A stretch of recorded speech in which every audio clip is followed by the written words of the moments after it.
Who here was born with a physical disability or knows somebody that was born with a physical disability? Please raise your hands. Thank you. Who here was bullied at school or knows somebody that was bullied at school? Please raise your hands. Thank you. Now I'm going to ask everybody to stand up. If you could all just stand up. Thank you.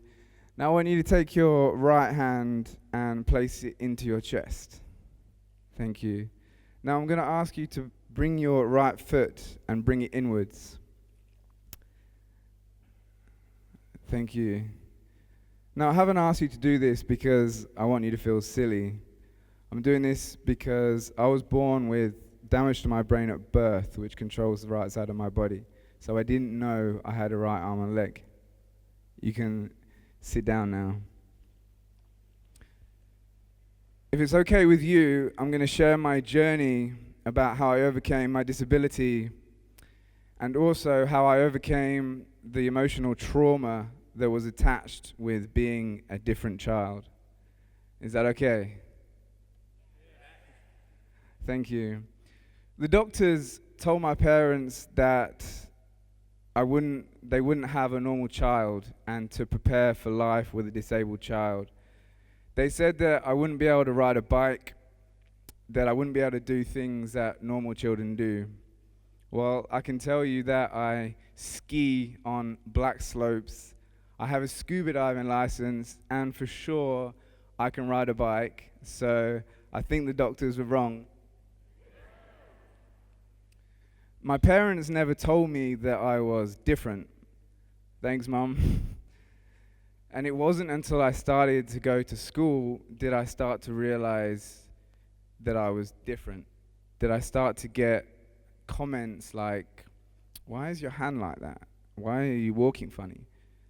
And I was like, I don't know.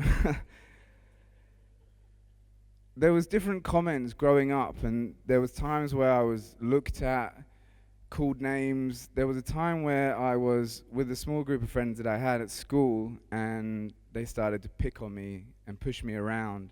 I remember falling over and my shoe coming off. And I'm so angry. I remember I'm taking my shoe and trying to hit them with my shoe. And as they're running away, they're faster than me, so I'm chasing them and then I'm spitting at them. Humiliating experience. And I remember going home, sitting on my bathroom floor and crying and thinking, I have no friends and I don't want to go back to school. I had an operation on my right foot to straighten my foot out. When I went to take my cast off, I went to the doctors in London and he took my cast off.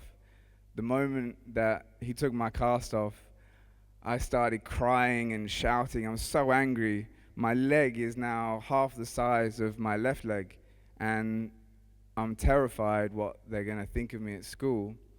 And the doctor's like, I don't understand. Normally people are happy when they take the cast off. But for me, I was too concerned with what other people were going to think of me. I had a plastic brace on my foot, and I felt like Forrest Gump. I would be looked at in some kind of way, in the way that somebody's looking at me all of my childhood. And it got to me because I didn't want to be that child. Why me? The turning point came when I was introduced to NLP. Considered the technology of achievement. I was like, okay, I can conceptualize achieving goals. I'm going to show these guys. I'm going to achieve the best life that I can. What is that? I want to travel around the world. I want to have sex with beautiful girls. And I want to create a business that allows me to do all these things. So I did all of these things. And then I came home and something was missing. I was having conversations with people and I was feeling triggered. These emotions were coming up. I wasn't feeling comfortable in my own skin, and I didn't know why.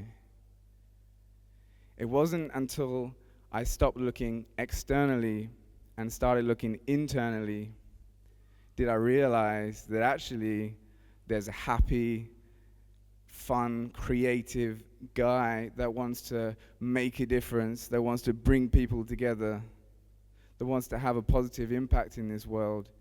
It wasn't until I came home and started connecting with myself did I really realize that actually what I was doing was for validation. I was chasing girls for validation. I built an entire identity on validation. My message today, and also my passion as an embodiment coach, is to share the importance of connecting with your body, of coming home. Emotion is energy in motion. We experience emotions growing up, and these emotions get caught in our body. Our body is our unconscious mind.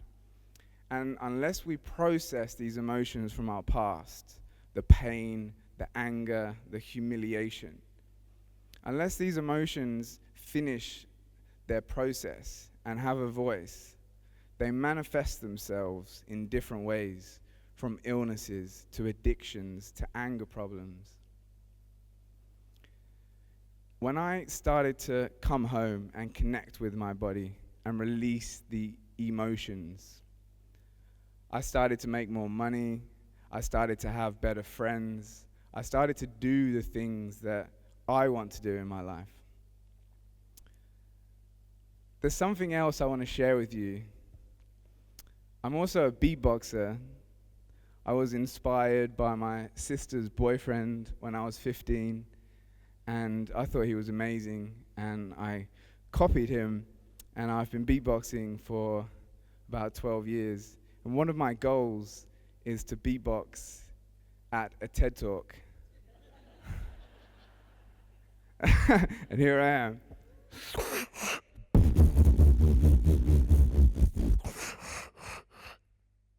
That's it. No, I'm joking.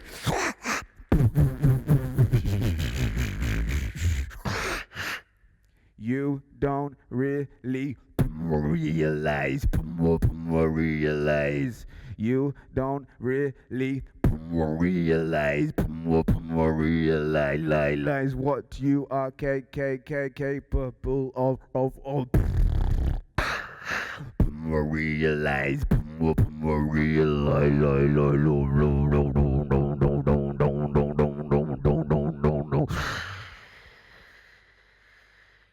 Come back home.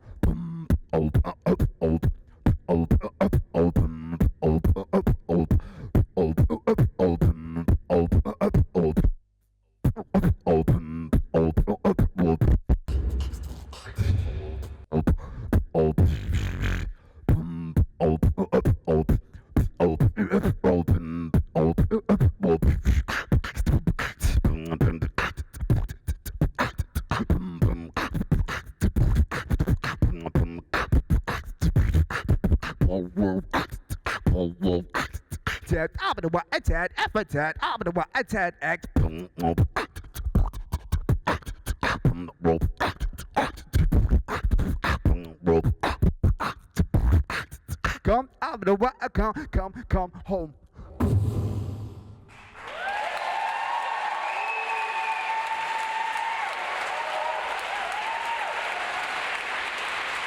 Thank you. Thank you. So I want to leave you with a message. Where in your body do you have unpressed emotions from your past? Because we all do. Thank you.